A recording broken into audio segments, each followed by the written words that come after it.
Atenção, emissoras, para o toque de 5 segundos. Autoriza o árbitro. Rola a bola a partir de agora. Quem gosta curte, quem não gosta chora. Está no ar o 1 contra 1, o programa mais tosco da internet brasileira.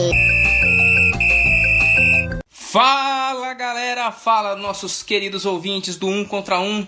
Hoje um podcast assim com um tema mais técnico, um tema mais para a área da publicidade, do marketing, que envolve, né, o futebol, o esporte em geral, que é a questão do tão famoso, tão falado, né, que depois da Copa virou assunto em tudo quanto é programa de jornalismo, o tal do name rights. E para falar comigo sobre o name rights, eu vou chamar ele, o nosso publicitário, marqueteiro, Eduardo Debs, que também é podcaster. Salve, salve, coelhão! Você falou assim, marqueteiro, bicho. Me veio aí à cabeça campanhas políticas recentes deste país, que teve desvios de verba, né? Eu acho que essa palavra era meio amaldiçoada. Vamos ficar com um publicitário que fica melhor. É isso aí, Rorbão.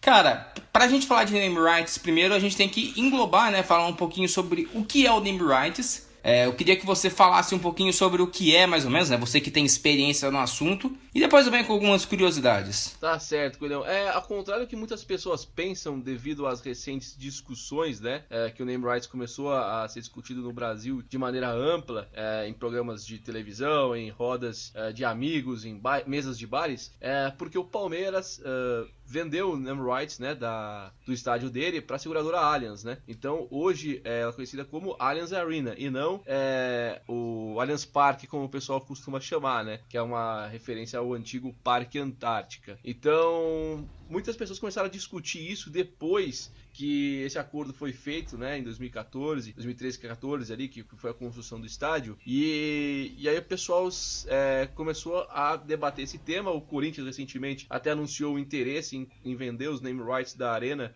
para alguma empresa a fim de receber uma renda extra, mas isso aqui no Brasil já é um pouco mais antigo, viu, Coelhão? Ah, sim, Debs.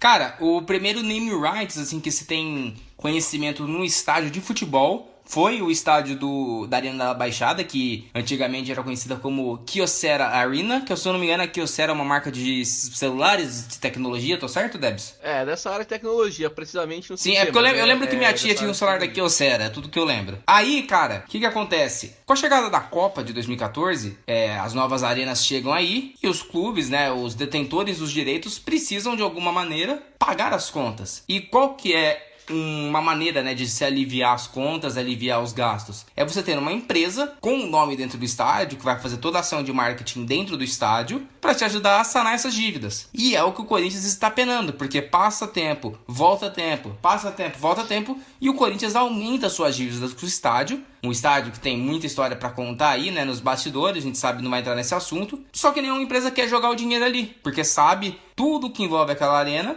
e por isso que o Corinthians tem essa dificuldade de conseguir um parceiro para colocar o nome dentro do estádio. E aí, cara, aí você vai concordar comigo, a gente já teve essa conversa em tempos de faculdade. Não é apenas isso que envolve essa questão do Corinthians, né? Vamos usar o Corinthians porque é o time que tem uma nova arena e busca o name rights, não consegue, o Palmeiras tem. E aí o Palmeiras vai entrar nessa pergunta que eu vou te fazer também, que é a questão das empresas de comunicação. Não vou citar emissora, não vou citar jornal, nada. As empresas de comunicação no geral falarem os nomes, né, dessa empresa. A gente tem o Red Bull Brasil, a gente vai falar e tamo nem aí, né, Debs? Pode falar o nome aqui?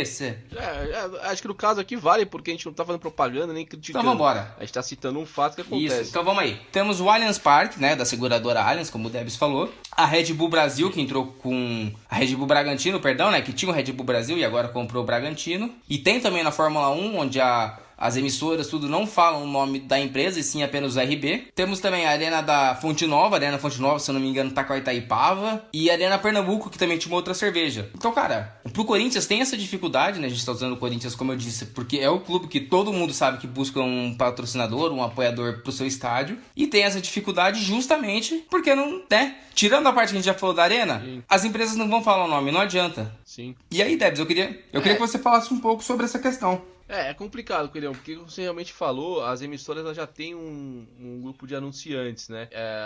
E por questões contratuais, enfim, que envolvem toda uma série de meios legais e de contratos e tal. Isso teria que pedir ajuda para um advogado para explicar melhor, mas basicamente é isso.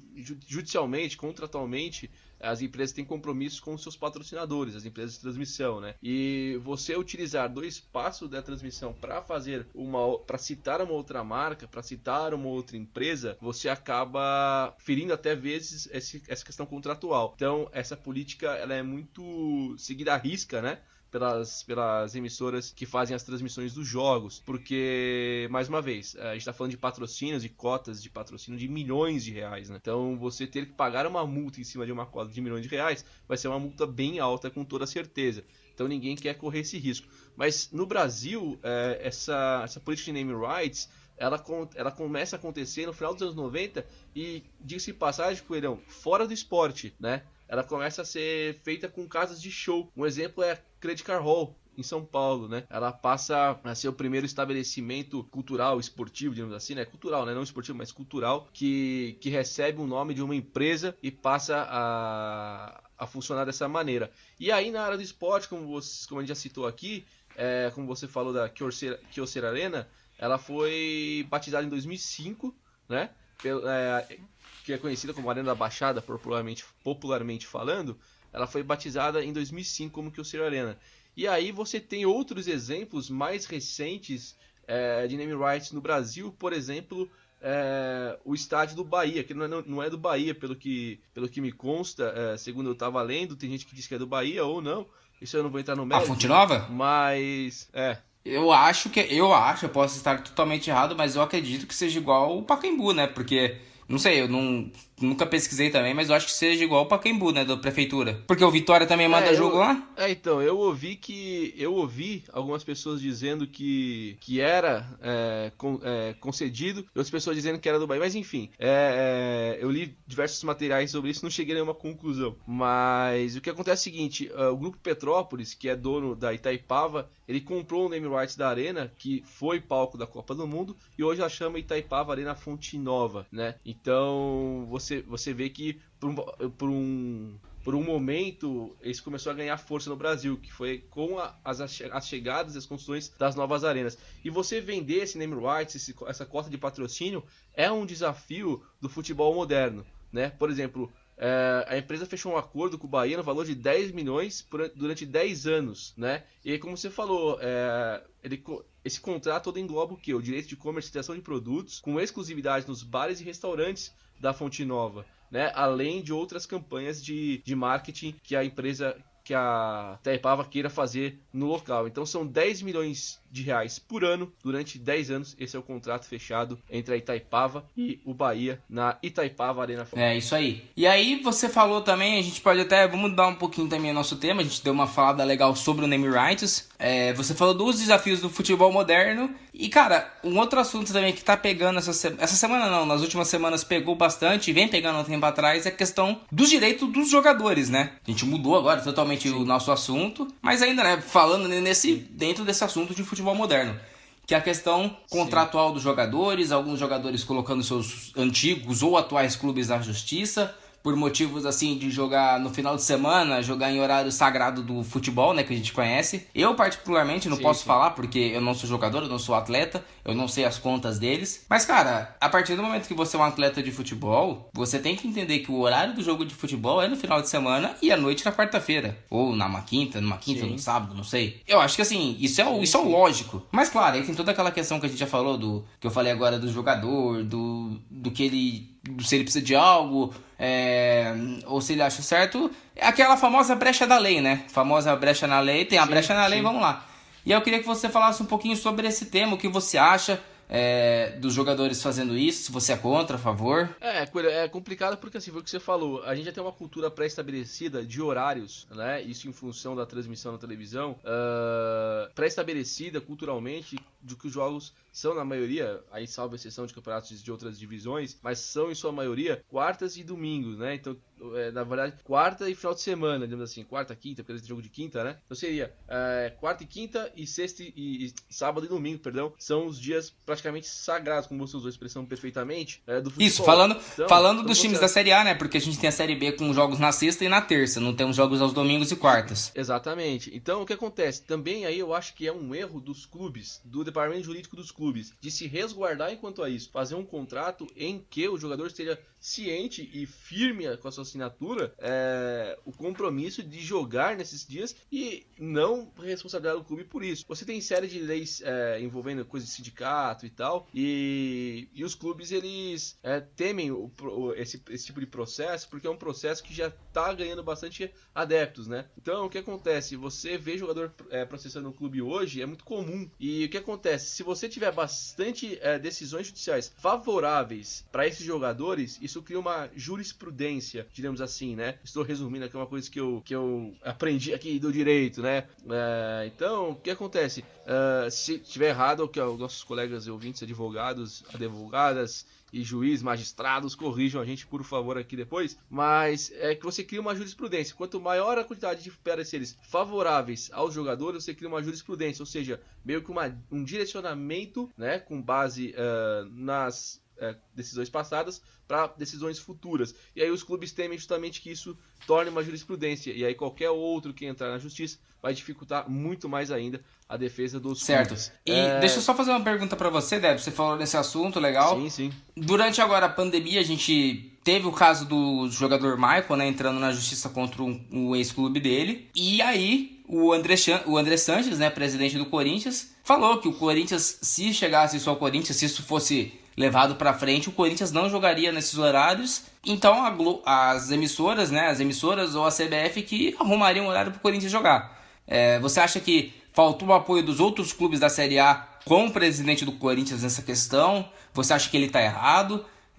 Você apoia essa decisão ou não? Olha, essa decisão não, né? Essa pressão Brasil, que ele quis fazer. Sim, esse protesto, digamos assim, né? Então é o seguinte, eu acho que sim, faltou apoio dos outros clubes, porque todo mundo é prejudicado, e aí volta aquele negócio da jurisprudência. Se isso começar a virar rotina, vai todo mundo sambar, entendeu? Não vai ser só o Corinthians ou só o São Paulo. Então, faltou, na minha opinião, sim, apoio.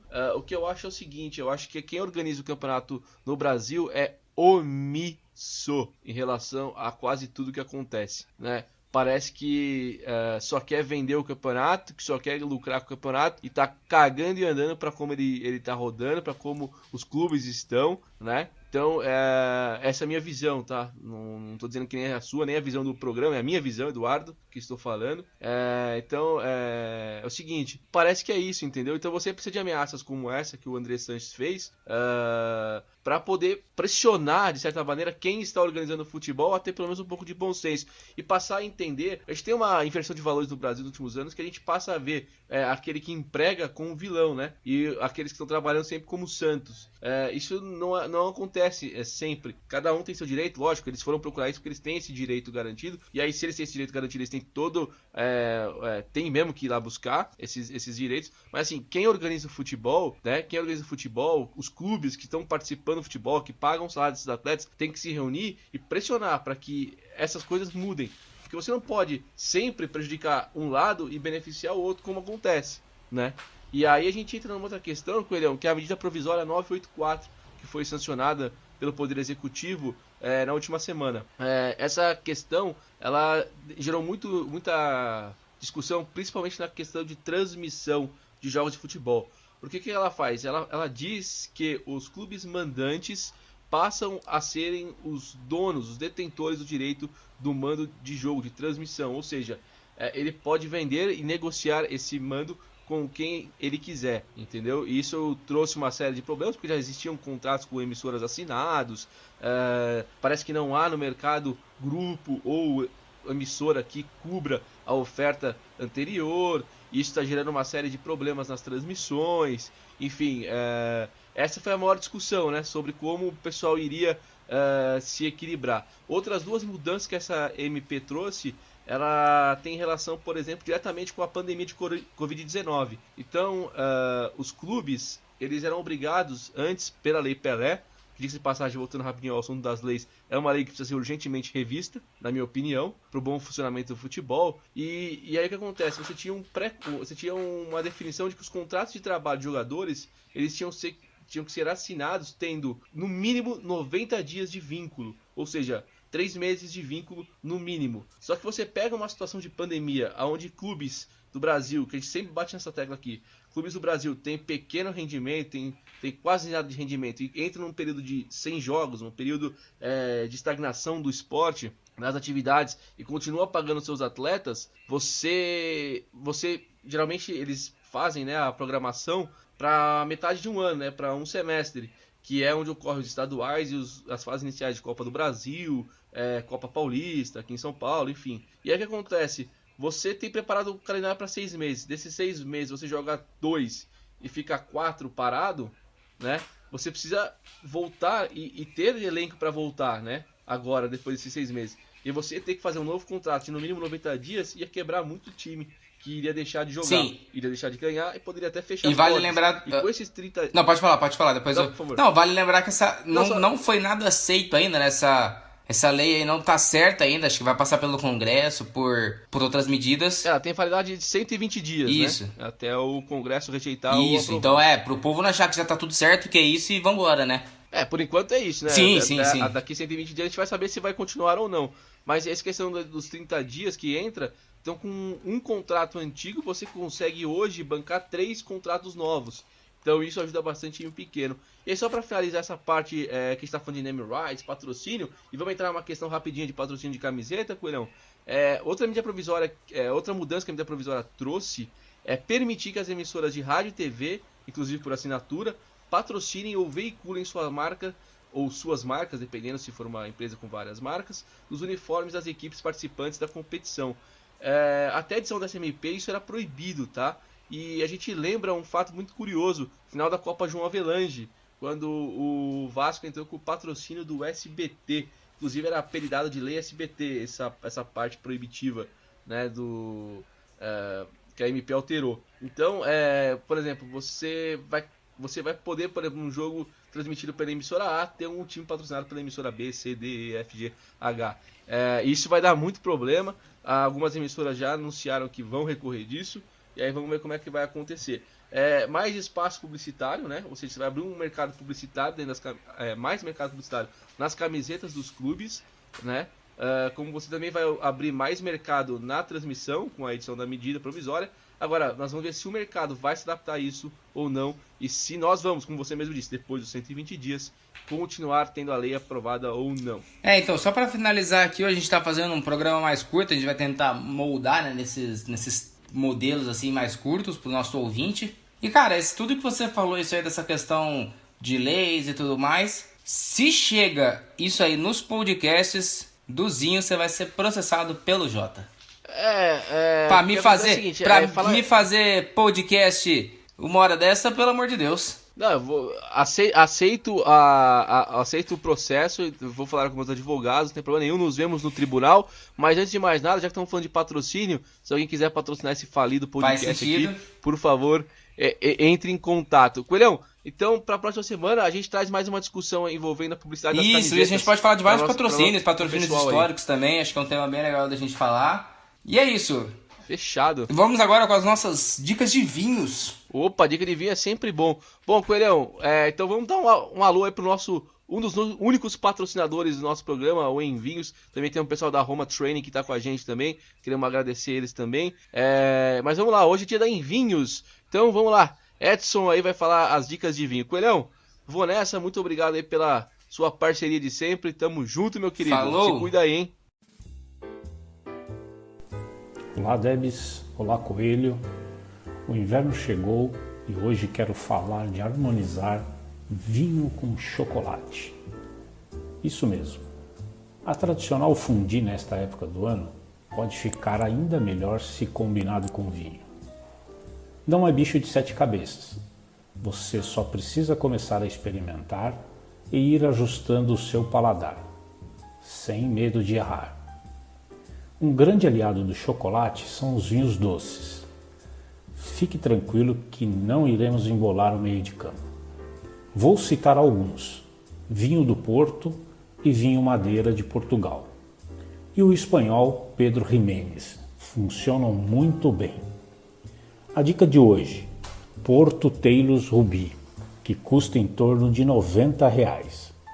Não esqueça de resfriar o seu vinho para que a harmonização fique perfeita.